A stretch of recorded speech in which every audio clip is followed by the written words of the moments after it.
Koran in kako je pravzaprav nastal Koran, če ga lahko primerjamo s Svetim pismom. Dve besede o tem.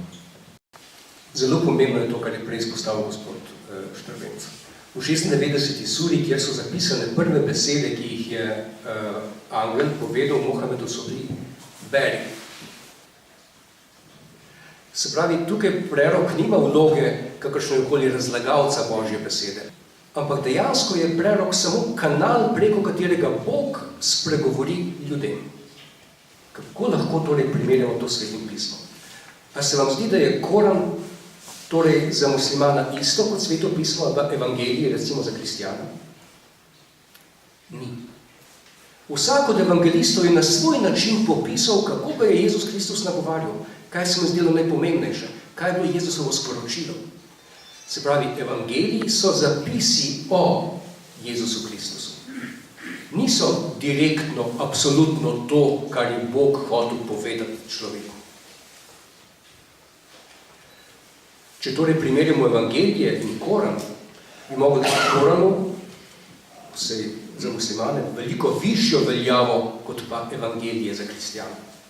S čim bi torej lahko primerjali to, čemur muslimani, oziroma to, kar pomeni za muslimane Koran, kaj je to za katoličane, kaj bi rekel?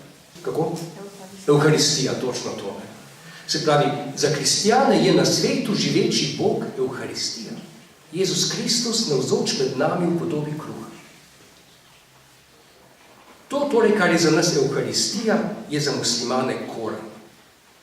Čeprav nekako tako splošno laično mišljenje je, da bi rekli, da smo vsi nekako verstva knjige, ne? Se pravi in Judje, in kristjani, in muslimani.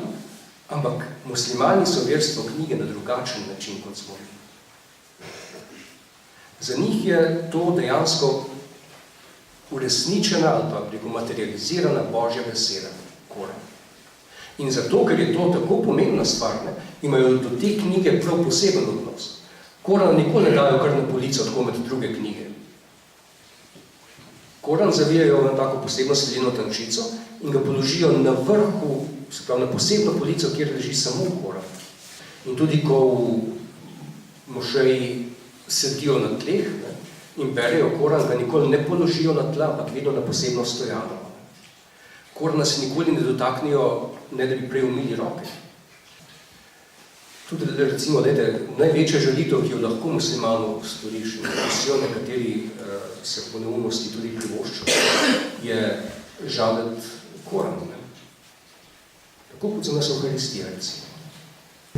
Tehnično morda bi nekaj povedal v Koranu, ima 114 sur, to je 114 delov, nekako so tvoritvena sura Al-Fatiha, potem pa si sure nekako sledijo po dolžini. Torej, druga sura je najdaljša, ima 286 ajet, 108 najkrajša. V bistvu so na koncu te kratke sure so mekanske sure, ki jih je prerok najbolj dobil še v času, ko bil v Meki.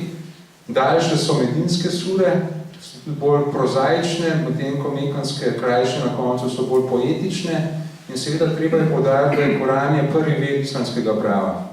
Torej, obstajajo različni veri, prej sem že normativno prerokovo prakso sunno omenil, potem je še soglasje skupnosti, pa ičtihad, neodvisna presoja, ki se spet naprej deli na različne vere, ampak Koran je pravzaprav daleč najpomembnejši ver, kar pomeni, da se muslimani oziroma fakihi, torej tisti, ki so pravoznanstveniki, ki razlagajo pravo, namreč veliko je govora o šariji v islamskem pravu, islamsko pravo ni zabetonirano v kamen, ampak je različno interpretirano. Različne pravne šole muslimanske, oziroma predvsem sunitske, različno interpretirajo ta Koran in najprej pogledajo, kaj v Koranu piše.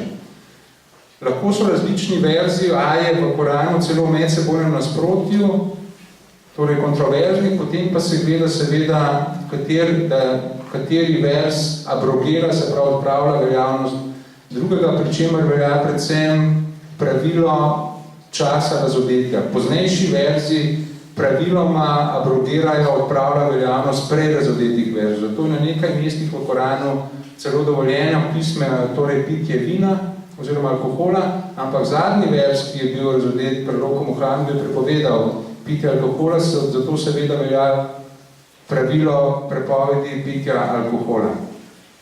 islam ni popolnoma nova religija, če sploh govorimo o novi religiji. Gre v marsičem za kontinuiteto s prejšnjima monoteističnima religijama, se pravi z judaizmom in krščanstvom. Zgolj, če naštejem par naslovov sur, torej 10. sura Junus, kar pomeni Jon, 12. sura Jusuf, kar je Jožef, 14. sura Ibrahim, Abraham, 19. sura Merjam, oziroma Marjam, Marija, 71. Nuh, Noe, torej, ali pa 21. sura Al-Anbija, preroki, torej, to pokaže, da na to, da islam sprejema pomembne osebe za judaizem in krščanstvo kot preroke. Seveda pa je res, da 33. sura, torej 40. aja pravi, da je pa Mohamed Allahov poslanec in pa pečat prerokov, torej zadnji in najpomembnejši prerok. Hvala. Za občutek bom prebral iz 3. sure, 38. do 41. aje, tako pravi. Tedaj je Zaharija zaprosil svojega gospoda, Gospod, je dejal, po tvoji milosti mi nakloni vrlega potomca, ti resnično prisluhneš prošnjam. In medtem, ko je v hramu stoje molil, so ga poklicali angeli.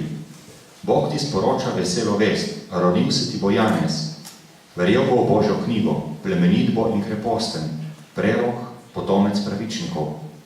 Gospod, je vzkliknil, kako bom dobil sina, ko pa sem že starec, moja žena pa je jalova. Bog je rekel, tako bo, Gospod stori, kar sam hoče. Gospod, je prosil Zaharija, daj mi kakšno znamenje. Znamenje bo, odvrne Bog, da 3 dni ne boš mogel govoriti z ljudmi, razen znamenji. Pogosto misli na svojega Gospoda, slavi ga zjutraj in zvečer. Se pravi, povezavo vsekakor je. Takoj na začetku, ko je začel Gabriel oznanjati Mohamedu islam, mu je med temi prvimi stvarmi naročil tudi to. Islam ni nova vera. Islam je v bistvu najstarejša, prvotna vera človeštva. Že prvi ljudje, Adam in Eva, tudi jih imenuje, sploh Adam, je prejel od Boga določeno sporočilo, Koran, ki pa se je potem s časoma izgubilo, zato ker so ljudje bili nedosledni, ker se niso pravilno zapolnili tega sporočila, ker so iskali bližnjice, ker so bili maloleni in se je prvotno sporočilo izgubilo. In tako iz generacije v generacijo, veliko prerokov se je našlo in vedno so ljudje nekako zgrešili oziroma izgubili to bogatstvo. In potem je bilo recimo temu, če malo karikiram, Bogu dost. In je poslal tistega zadnjega preroka, ki je pečat vseh prerokov, Mohameda, ki si bo pa vse to, kar mu bo narekoval, zapisal v srce. In to je za muslimane ena od garancij, da bo res ohranjeno točno tako, kot je Bog narekoval.